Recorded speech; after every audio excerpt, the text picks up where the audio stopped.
Hello there guys, it's LazerBeast here with a refresher guide for the Junkyard section of Mechagon in Mythic Plus for Season 4 of Shadowlands. To get there quickly, take the portal next to the Ouroboros Flightmaster. Now once you're in there, you can do the first 3 bosses in any order, however, the HK8 oppression unit is going to be flying over one of the first 3 bosses, so what you should do is check your map when you zone in and see whichever boss it's floating over and avoid that boss, so you will have to adjust your route each time you go in here. For any given week it should always start over the same boss, so if it's on Gunka for example, it should be on Gunka every Mythic Plus key you do in that given week, it should just change the week after. Once you kill one of the other bosses, the unit will then move, so take note of where it goes to and do the boss that it isn't over again. If you try and kill a boss with the oppression unit above you, it's just going to be a lot harder, it's going to make the fight much more difficult, so don't make it harder for yourself. One thing to bear in mind in this dungeon is as you start to clear it, keep an eye out for the shock bots that you can click on and they're going to give you a 2-hour buff, enabling your attacks to deal chain lightning damage to your enemies. They give 1 buff per player, so only 1 person can click each shock bot, so try and pick up as many as you can. They spawn in set locations, and here's a nice lovely map I made for you to see where they are. Feel free to grab a cheeky print screen of this or just simply have the video open during a dungeon run so you can have a quick reminder as to where they are. So let's go. So let's say we start with Gunka first. So the trash around Gunka, what you have to do is kill the big toxic monstrosities. There's 3 of these and you need to kill them all to spawn the boss. Other than that, all the other trash in this dungeon is optional. Obviously you just need to get enough so you can get the kill count. So for the toxic monstrosities, just watch out for the toxic tendrils that they're going to cast to pull everyone close, and then they're going to cast consume, which is going to also drag you in, and it'll apply a healing absorb debuff, so you should aim to move out of this as best as you can with abilities like blink or disengage or just usual speed buffs. The slime elementals are going to cast SLIMEBOLT, which you should aim to interrupt as it'll slow you down, making it harder to avoid the toxic monstrosities abilities if you're going to pull these together. For the norm-eating droplets, cleave them down as fast as you can so there isn't tons of damage from acid splash as this can't be interrupted. And then the big lurkers can be quite annoying. They're going to cast suffocating smog, which is going to CC a player for 10 seconds, so this needs to be kicked as soon as possible, or CC the mob with a stun or knockback if no kick is available. Once you've killed the 3 big slime monstrosities, then Gunka is going to spawn, so onto the boss. The main thing to absolutely avoid during this fight is the goop on the floor. So goop is going to spawn on the floor during the encounter, and if you walk into it you'll get gooped, which is going to incapacitate you and stick you in place, so you won't be able to do anything. The goop around you can be killed by other players if you get stuck in it, but this fight can get quickly out of hand if multiple people get gooped at once. Goop can be instantly dispelled by anyone with a disease dispel, so maybe save that for emergencies. To help with the goop are the squirt bots. Now these are going to clear the effects of toxic goop, so what you need to do is stand within these at all times. You're going to slowly walk around the boss throughout the fight, clearing up the goop, and there's 1 that's always in melee range and 2 in the range spots. At times during the fight, Gunka is going to cast Splatter. Now this is going to goop one of the squirt bots immediately, so what you have to do is straight away swap to it and get it ungooped. So you could save the dispel for this one just to do it instantly. If this goes on the melee one, it can be really disastrous if your tank and your melee DPS get stuck. As long as everyone in the group knows that it's priority to get these bots unstuck, so if they can keep on clearing the area for you, then you should be alright. So that's the main gist of the fight, but also just be aware that he will rain down more and more pools of goop throughout the fight.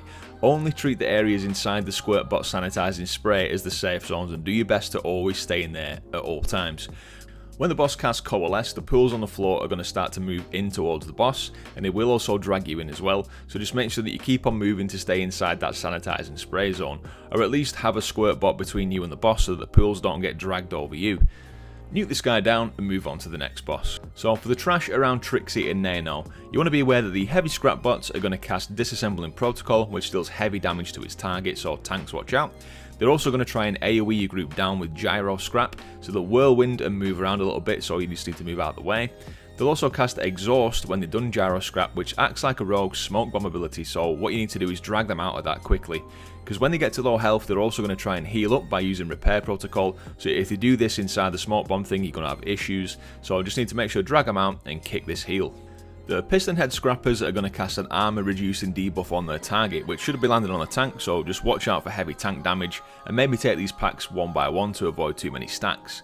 The blasters will shoot random players and randomly run around when they cast run and gun, so just watch out for these guys pulling other packs if you're fighting close, or even worse, pulling the boss before you're actually ready. Look out for the red swirls on the floor, because these guys are also going to cast scrap grenades that you need to dodge too. The mechanic mobs will shield bash your tank, which can really hurt once your tank's got a few stacks of the debuff from the scrappers, so watch out for that, maybe use some cooldowns. And they also try and give nearby mobs a 100% bloodlust effect when they cast overclock, so you must try and kick this before it goes off. Another thing you're going to want to interrupt or CC the mob when it does it is when these mobs cast repair, which is a targeted 50% heal if that goes off as well, so plenty to kick here, use stuns or CC where needed. The big mechanised crawlers will do burst damage in a cone, so stay away from that, and they also cast shot coil, dealing big AoE damage to your group, so healers be aware that the group is going to take heavy damage during shot coil. And finally, the scrap hound mobs just use metallic jaws on your tank, and then they're going to cast balk towards a random player, and if anyone gets hit by this they will be slowed and have 50% reduced haste for 10 seconds, so this can be quite deadly if this gets on the healer, so take care to avoid that. It is recommended to clear all this boss room, so once you've done that, you're going to fight Trixie and NAENO. So first thing to note about this boss is that they don't share a health pool, and the last one alive will become empowered, so try and kill them at the same time. The interrupt priority here is TAZE, which is cast by Trixie, and Trixie can't be directly tanked, so it doesn't hit that hard, but it does apply a dot, which does deal quite a lot of damage. Kick it when you can, but you're not going to be able to kick all of these casts, just be aware of it. So things to watch out for. When Trixie casts Jumpstart, NAENO is going to get into the mecha cycle and aim in a direction. After 4 seconds he'll go zooming across the room and deal massive damage to anyone in his path, so move out the way. Each time he does this, he's then going to cast Burnout, which will make a smoke cloud on the floor, so keep an eye on where this smoke cloud is. He'll then go flying across the room one more time, and then he's going to go back to fighting normally. So watch where the smoke cloud spawns, there's going to be 2 of them after each of these casts, and then you'll need these for Trixie's mechanic Mega TAZE. So Trixie will cast Mega TAZE at a random player. It's an 8-second long cast that's going to deal massive damage and stun a player if they get hit. If the player is stood in the smoke cloud, however, they won't get hit by this, so you need to be in the smoke cloud if this targets you. As for NAENO, he can be tanked and moved around normally, so the tank, just try and move him around to where Trixie is, because Trixie is going to jump around when she uses her electric slide ability, so keep them stacked so they can be cleaved down nicely. Just take care not to stack for Bolt Buster, which is cast by NAENO, which is a frontal cleave aimed at the tank, so tanks sidestep this one and everyone else just don't walk into it. Also watch out for casts of Roadkill, where he's going to charge to a random area and deal big damage wherever he lands, so just try and avoid that one too. After that boss is done, it's time for the third boss, King Gobbermack. Now just remember that you may have done these boss fights in a different order. There's a lot to watch out for in the trash up to King Gobbermack, so here's what you need to look for. The SWIRLS are going to apply a bleed to your tank, but they're not that dangerous unless you pull loads of them at once. The grinders are going to cast Skullcracker, which deals high damage and has a 10-yard range. They're also going to try and enrage, so kick this or CC them during the cast to avoid this going off. The shamans should be your interrupt priority though, as they've got a stone skin ability that they can cast on any of their allies, reducing its damage taken by 75% and providing CC immunity, so you can see where this can get quite hectic. This can really slow a run down and cause problems, so kick this ability when you can. They also cast Grasping Hex, which is going to root everyone for 8 seconds, making it impossible to avoid all the stuff that's going on. It's really annoying, so nuke these guys down as quick as you can. The Trash Tossers can't be tanked and will just throw trash, who would have guessed, towards a random player, which you can see on the floor before it lands, so just dodge these. And then the big guys, the bullies, these will cast Headbutt at a tank, knocking them back, and they also cast Shockwave in a random direction, which deals a lot of damage to anyone hit, and knocks you up in the air, so it can cause chaos if your group gets rooted by a shaman. So make sure you're getting those kicks off. The bullies also enrage as well, so try and kick that if you've got any kicks left at this point, or soothe it off with a Hunter's Trank Shot or Druid Soothe.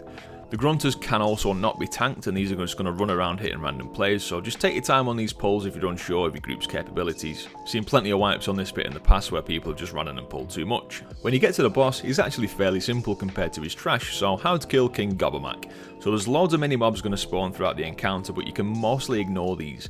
The way you're going to deal with them is through the Charge Smash mechanic, so when Gobbermack gets to 100 energy, he's going to cast Charge Smash on the tank, with the damage being split between all players stacked on the tank. So when you get hit by this, it gives you the debuff electrical charge, but you can use this to your advantage to empower the stolen scrap bots or the stolen shot coils nearby, which you should aim to do.